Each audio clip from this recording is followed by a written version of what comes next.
Now, we say this all the time. Does he just look different?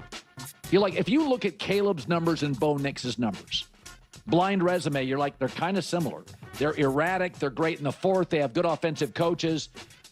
But if you watch them play, you're like, that doesn't feel like the same player or close to it. And I think Bo Nix is really athletic. Now, I think Josh Allen 1, Caleb 2 in terms of just raw talent. Now, I think Mahomes, Lamar, although Lamar slowed last year, Herbert, there are other guys. Jalen Hurts running the football is very clever. But I just think you just trust your eyes. He can make plays. I go back to a play he made at US. All right. That is precisely the angle I want to pursue, because I am eager to dissect the Caleb Williams versus Bo Nix debate, especially since we just produced a video on this very topic for First Things First. It was an engaging exchange, a genuine back and forth, exploring the nuances of Caleb versus Bo, how we arrived at this comparison, the distinguishing factors, the commonalities, and why Williams garners significantly more acclaim while Nix often flies under the radar. It was a compelling discussion. Then, I caught Colin casually dropping that same name into a separate conversation, and my interest immediately piqued. I had literally just finished a Bears-centric video, and I thought to myself, I am absolutely creating a Broncos video right now. I need to revisit that footage to see if you can actually spot the moment my eyes widened with that mental note. But before we delve into that, Denver Broncos fans, please, I urge you, do not forget to subscribe and watch the entire video. When you do that, the metrics surge, views skyrocket, subscriptions climb. This is not about chasing those numbers for their own sake, it is about cultivating Denver Broncos content that people genuinely want to engage with and discuss. That is how we maintain the most unbiased, grounded, and honest conversations about the Broncos. Watching the full length of the video makes an enormous difference, and I would be incredibly grateful for that support. This is the kind of niche content you can expect from me, hunting down those subtle references. In a 3-hour dialogue, he mentions Bo Nix once, and I zero in on it. I latch onto it and declare, let's unpack this. Let's have that discussion. He's on air for 180 minutes, utters Bo's name for 5 seconds, and I am ready to roll. Frankly, this is one of my favorite methods for generating discussions and content because it offers a unique perspective that I can contribute to the sports discourse. It is certainly not the most conventional approach, but I relish uncovering those hidden gems. I want to emphasize the importance of the eye test. I am a staunch advocate for it. I rely on statistics extensively. I have a series of recent Bo Nix videos where I performed comprehensive statistical deep dives because a commenter incorrectly claimed I never use numbers. I responded with a challenge, essentially saying, "Oh, you want stats? Let's go there." I admit, I can be petty, so I compiled an exhaustive statistical breakdown and asked, "What do you have to say now? Is this sufficient data for you?" But that is not my preferred method of operation. I am more inclined to get to the heart of the matter through observation. I watch the game and assess how I feel. That is the philosophy behind my tiered rankings and the mountain concept I use. It is not solely based on the past week's performance, it is about the visceral reaction I have while watching. I am not going to rely entirely on third down conversion rates, completion percentages, or passer ratings. I will examine those metrics, of course, because numbers are important to me. However, ultimately, I am watching how the game unfolds, the pressure situations, and the context. 2 quarterbacks might face 15 pressures each, but were they identical? How did they respond? When did those pressures occur? These are nuances you only grasp from my perspective, watching in real time. Colin often advises to turn the sound down, but I disagree. Turn it up. Absorb the intensity, the crowd noise, the energy of the players and coaches, the sideline conversations. It is all integral to the experience. You ride the emotional roller coaster as a fan, and that is precisely why we love sports, because they evoke deep emotional responses. And let me tell you, that emotional component affects the players and coaching staff just as much. So, from my viewpoint, that is one of the most accurate ways to evaluate performance. I recognize that you do not always get a complete picture, you might miss downfield options or other variables. I am not claiming perfection. But for establishing a baseline understanding, it is one of my preferred approaches.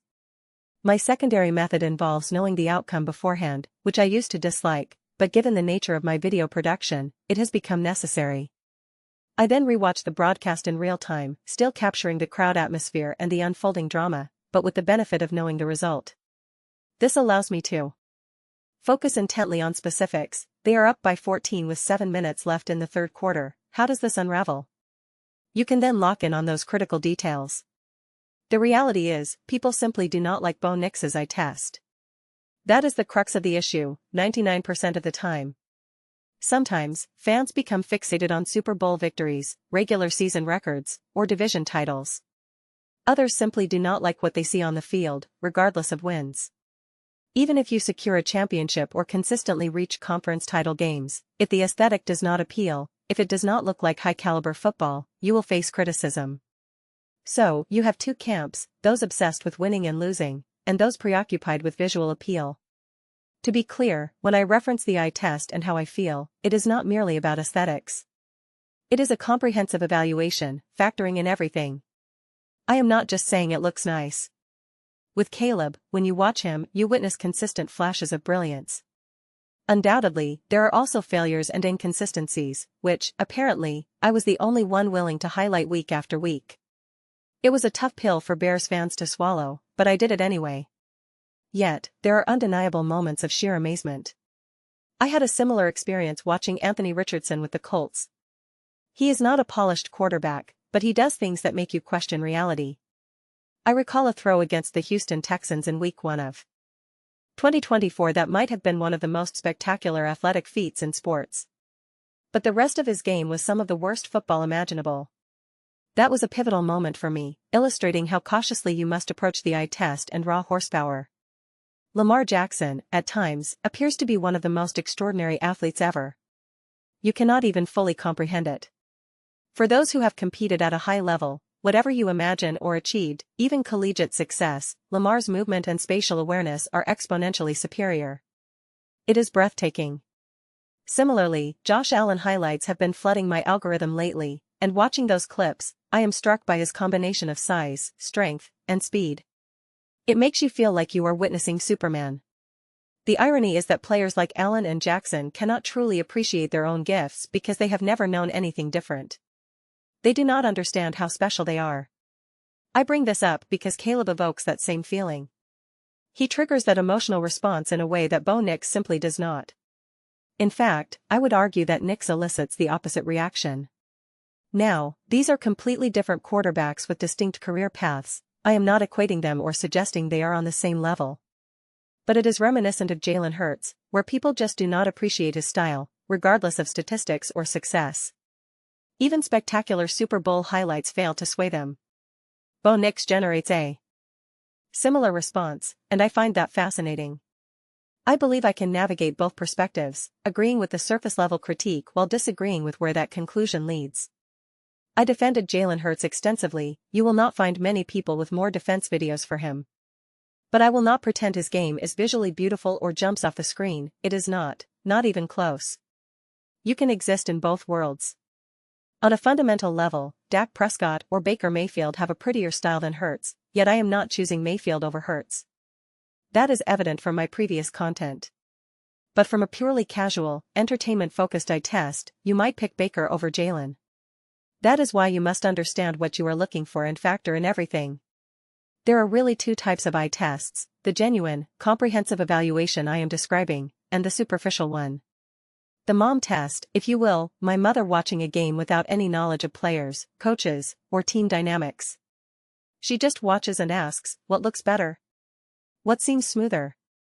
Who looks like they know what they are doing? My father used to say, you look like an athlete. You carry yourself like one. I used to think that was odd, but I understand now. You see it in someone's presence on the field. To be clear, I am not saying Bo Nix does not fit that description. I think he is a baller, he competes, and he has spectacular moments. But for the general public and the prevailing sentiment, that is no. The perception. And when that is lacking, any mistake, and Nix has them, as all quarterbacks do, gets magnified exponentially. We see this with Jalen Hurts. A few issues become the defining narrative, overshadowing everything else. Meanwhile, Caleb Williams certainly has his own issues, which I have been vocal about. But it is much easier to overlook those because we are drawn to the spectacular. We fixate on that throw against the Los Angeles Rams, even though it was not a great game overall. We elevate that single moment to playoff legend status, forgetting the missed throw earlier that Collinsworth highlighted. You have to make that throw in the NFL, especially in the playoffs, especially in the division round. If he makes that routine throw, the spectacular one is unnecessary. People forget, overlook, and confuse that reality. The fact is, Caleb operated in a smoother offensive system compared to Sean Payton's scheme. Someone commented on a previous video claiming that the Bears were never expected to achieve much, hence Caleb gets more credit. That is fundamentally incorrect. The Broncos were laughed at for drafting Bo Nix, projected to win only 4 or 5 games. Caleb Williams was supposed to lead the Bears to the Super Bowl as a rookie, and Ben Johnson was brought in to orchestrate that transformation. The only question was his transition to head coach and whether Williams would be great enough. They improved the offensive line and drafted a monstrous weapon. They had all the pieces. Meanwhile, Sean Payton handed over play-calling duties, essentially admitting, "I am no longer good enough to put this team in the best position to succeed." That is not what Ben Johnson is saying. The Broncos were not expected to win the division, secure the number 1 seed, or defeat the Buffalo Bills. To now minimize Bo Nix based on revised expectations is the same tactic used against Jalen Hurts, claiming the Eagles were stacked and supposed to be great. But that is not what you said initially. You had them missing the playoffs, losing to the Packers, Rams, Commanders, and Chiefs.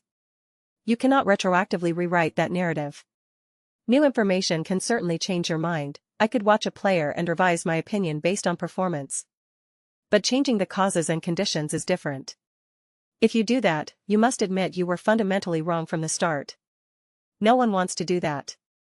So, be careful how you play that game. Attack the logic. This conversation is genuinely interesting because it touches on how the average person watches football. You cannot just compare statistics.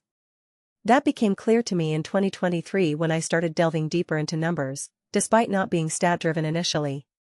But video production forced me to become more comfortable with data, using it to present arguments clearly.